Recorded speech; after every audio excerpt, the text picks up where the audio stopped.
just like the Buddhist sense of just not like avoiding wrong action. That's a little bit doing right action, Right. right? Like, by avoiding doing something that wrongs yourself, you are like doing something good. Um, but yeah, Yeah.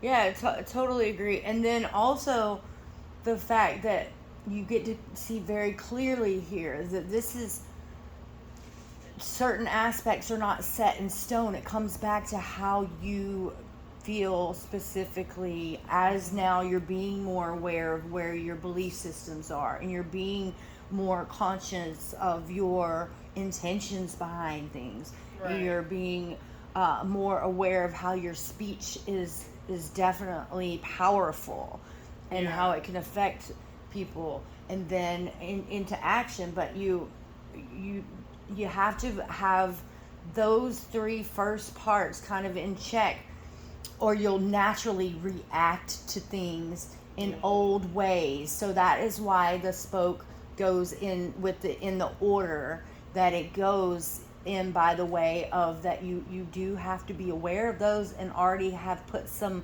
effort and time into focusing on each so that you can get to a place where you don't always have to think before you act specifically because then you know that your intentions are in alignment, Right. Like your you're views. changing your reaction in a way. Yes.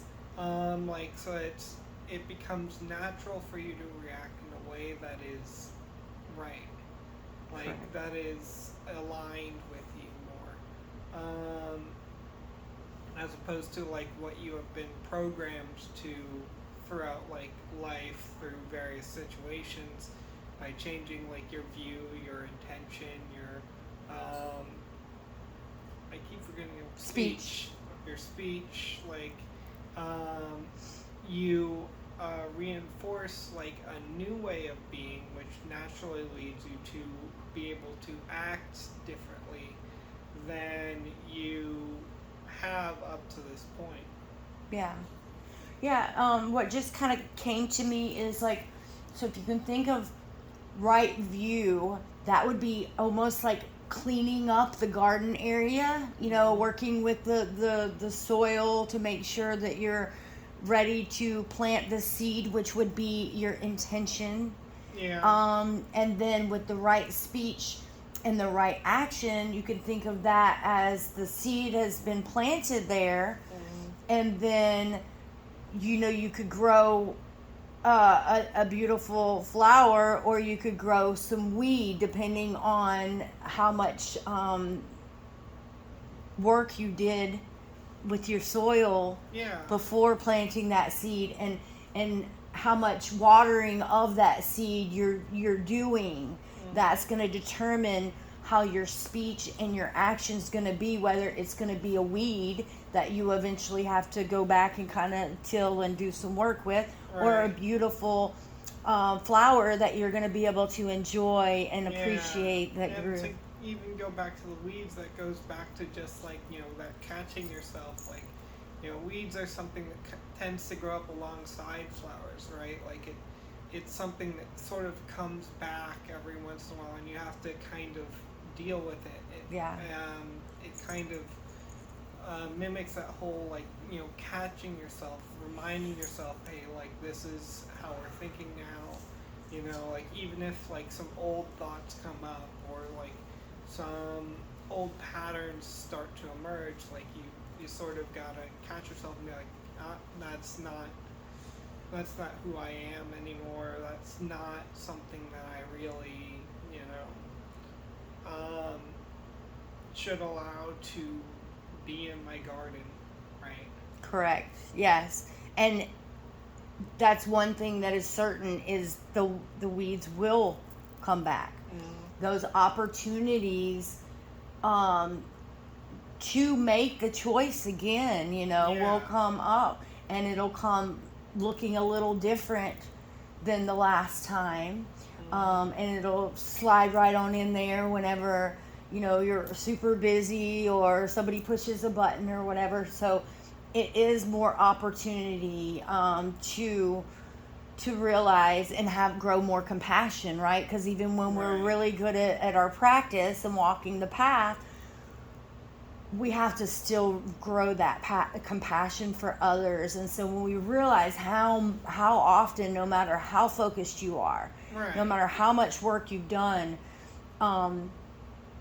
there are still times where you're going to get caught off guard and Yeah, things are like- going to push the button in just the right way to where you could or couldn't. But there is a point where we will get very good at almost laughing that thing away when it Yeah. comes up and being like, haha. But then we're grateful that it's there because it's a teacher, right? Yeah. And so that compassion grows for other people as well when they slip up and do things that they may not have really intended Right.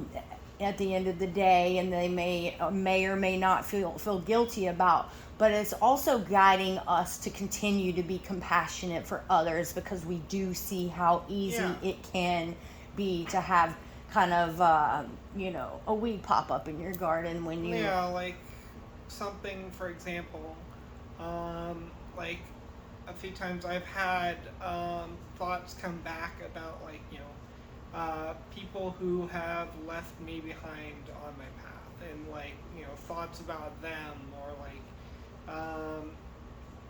about, like, just even, like, that, thinking that, well, they were so narrow-minded, or, like, they didn't really consider this, that, the other thing. But, like, being able to release those thoughts and be like, no, stop. They were doing the best they could. They are following their own path. They're still growing. They're still learning. They're still changing. And it's just that they're not really on the path that I'm on right now. And, I shouldn't continue to hold that against them, or to, like, that's just taking away energy from me that doesn't need to be spent. right. Right.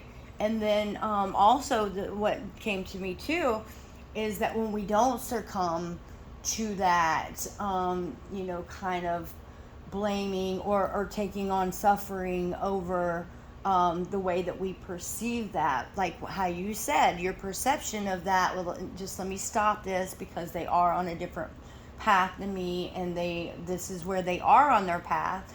And so as you grow in your path, you are going to be a beacon of light that shines, and so almost a teacher, an example for others. So, and that is going to grow more and more in you. And so maybe they're not where you are now, but maybe that compassion instead of judgment might be that one thing that they see that might bring them to you and say, hey, you weren't so hard on me about this one thing, but I've come to a place in my life and in my path where I see that I wasn't always so kind and appreciative of you in my life, and that may come up in the future. But regardless of that, you are growing in your path, and on a collective consciousness level, that energy and that love and that wholesomeness is still radiating out into the energetic signature of the collective. Yeah. So whether they get it now or not right now, we're still doing good work. Yeah. So that's a beautiful thing. Mm-hmm. Yeah, and I want to commend you for coming to that awareness that things like that will pop up. Right, and, like, it's also, like, there's an element of, we have these kinds of attachments that form, that, like, it has to be this person, or it has to be, like, because we get used to certain people in our lives, but, like, sometimes paths diverge, and it's not healthy to continue to hold on to those. Like, if they do come back, so be it. But, like, if they're not, then Thank you very much, dear. You know, if they're not, then it's just something that's pulling from you. It's not just to hold on to an uncertainty like that.